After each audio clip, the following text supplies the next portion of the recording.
Guys, ito yung farm na pinagbibili sa amin. Kaya pinunta namin para makita namin yung place. Tignan nyo. Guys, comment kayo kung ano yung magandang gawin dito sa farm namin. Kung ano mga magandang itanim.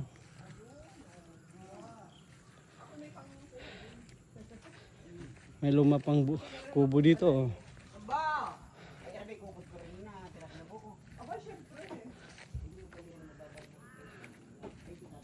Aha, maraming puno ng niyog.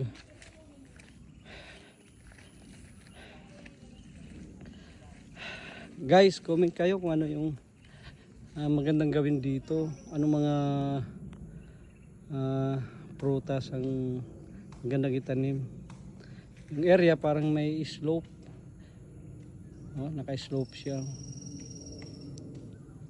May mga puno ng niyog. Ito ay halos 1 hektarya.